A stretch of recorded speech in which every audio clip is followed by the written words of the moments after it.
Alright, I'm gonna name this video weakest link. No reference there. Anyways,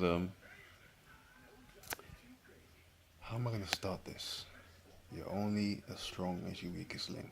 Let's just take that line, let that simmer in for a minute. Um,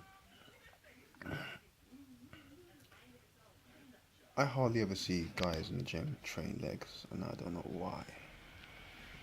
If you think about it, your legs make half of your total body, but people just think, yeah, it's unnecessary. And I've heard a lot of professional experts and even books say, and a few videos I've watched on YouTube who I'm subscribed to, and I still subscribe to them because I like the balanced argument just to keep things in perspective.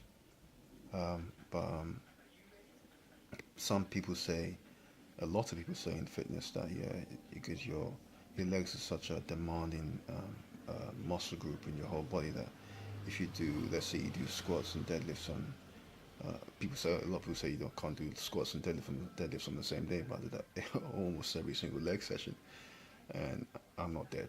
My legs are extremely strong. They're not as big as I'd hope them to be, but that's just the way I'm built. My body type.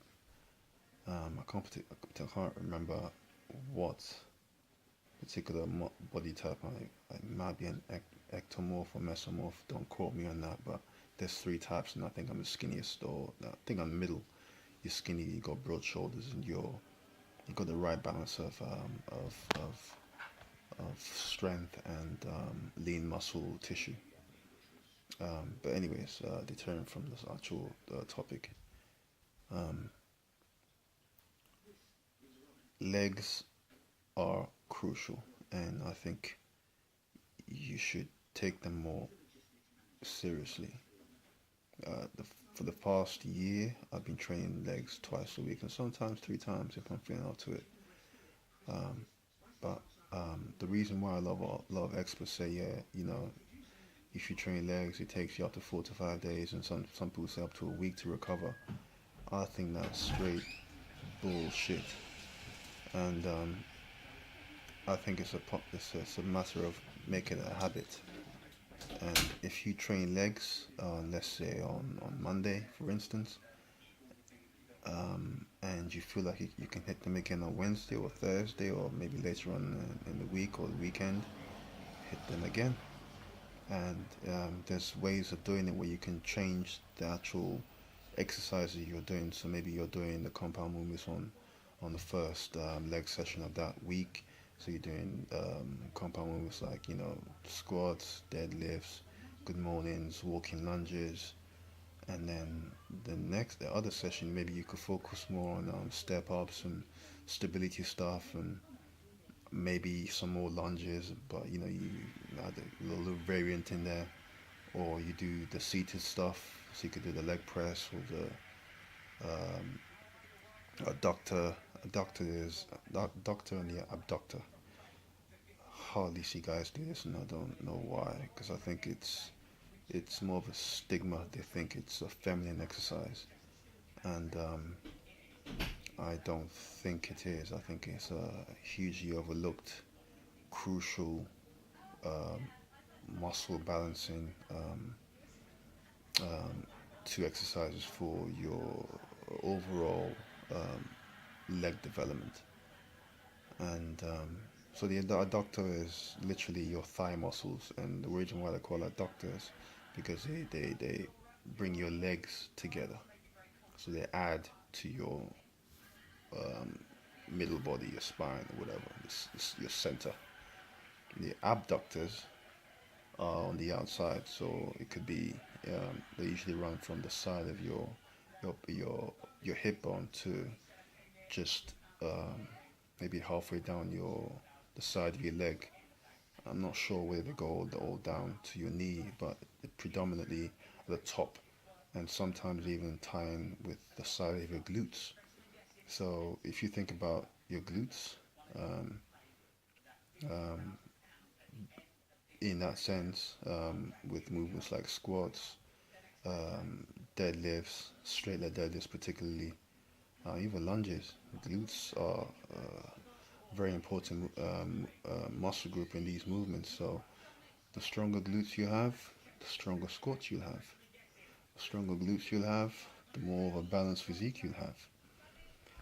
So, and then obviously, in that same sense, so on that second day, hope you're following me here because I'm taking this in fragments. All this is from my head. I don't know how it's just, I've just picked up two topics and just spoke on it. Um, so on that, maybe that second day of second training day in the week, another exercise you could do is maybe the leg extensions, which is if you don't know what that is, you just sat on the machine and the pads just above your is on your shins, but maybe on the lower part of your shins, and you just kick that up, and it's a control movement, and that's what works predominantly your quads.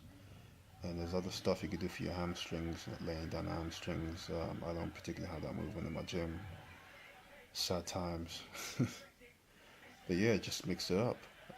And with time, your body will adapt, and you will ache for the first few weeks, or maybe even a month or two. But your body will adapt, and that's the whole idea of graduation. I don't mean graduation in the sense, yeah, you graduated from university. I mean graduation is, you go step by step. You conquer something, you master an exercise, you master a program. Your body adapts to it. It doesn't grow. It doesn't react well to that stimulus anymore. You switch it up. You try something new. So in this sense, the human normal people are not used to training legs.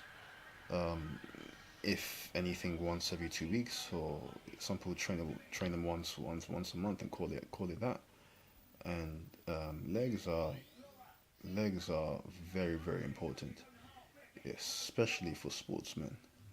If you think of sports like football and basketball and anything that's has anything to do with hip mobility or leg speed, like sprinter or long distance runner, an endurance athlete. So stuff like maybe people who like to do a lot of assault courses. Like there was one, I think maybe it was late last year. I think it's called Men's Health. Can't remember the exactly what it was called, but it was definitely Men's Health. But there's only one's men's health activity. But I almost did sign up to it. But anyways, beyond the point. These are that particular Men's Health um, day was like I think it was like a 2.5 kilometer run. Um, don't quote me on that, but it was a long distance run, and you have 10 different obstacles on that particular course. So it could be rowing or you're climbing through the mud, but you're activating different parts of your actual muscle. So it's all the thing, yeah. The compound movements. That's why that helps, because compound movements like squats, deadlifts, walking lunges, farmer's walk, anything that you're using as many muscles as possible, that makes you a stronger athlete, not just a bodybuilder. Weights is not about belonging to one particular group. You have to be a stronger, fitter, faster, wiser version of yourself. And like I said, it's a graduation, and it has to be progressive. So you just shock the muscle. Another thing I would mention on weakest link is, I don't understand why a lot of guys want to come into gym and work chest, and that's it. They come in and they work chest. You'll be chest day. You'll be packed in gym, but leg day will be scarce. And other crucial movements, like I don't do them very often, but I used to do a lot of neck training. So this is a lot for combat fighters like boxers and MMA fighters. Neck training is crucial, and I used to do them. I used to love them. I used to love the burn. Um, Hurt like hell. Um, I'm gonna try going back to it next week, but look it up if you're in that bracket and you want to add a bit more size or girth to your neck, or just general kind of tying with your upper traps, or you just feel like trying something new, look it up. It's definitely something that you should, especially if you're into combat sports or even rugby, anything that's powerful. Um, Very very crucial, but it's quite an advanced thing to get into. So it's something that you want to be careful of. Take your time. Don't rush. Rome wasn't built in a day, so you know, take your time. Weakest link. What else can I talk about? Yeah, another thing I want to kind of mention is I notice a lot of people who, okay, everyone has their strengths. Like I know people who have got strong legs, and they come into gym and they could just load up the leg press and bang out the reps like it's nothing. They're just naturally built and naturally gifted in that sense. So that's their strength. So it's easy for someone to be overcome by the strengths and totally overlook their weaknesses. Um, but I think, like I said at the beginning of the video, you're only as strong as your weakest link. So um, things like neck training, forearm and grip training is very very crucial and hugely overlooked by a lot of gym heads. If you can't grip that bar, how are you gonna pull that weight up? My grip isn't the best, but my grip is pretty sound. There's still room for improvement, and I know what needs to be done is just to make it into a habit of remembering to do certain things. And so grip strength, look it up. Especially stuff like deadlifts, and if you want to go heavy on that, if you want to go heavy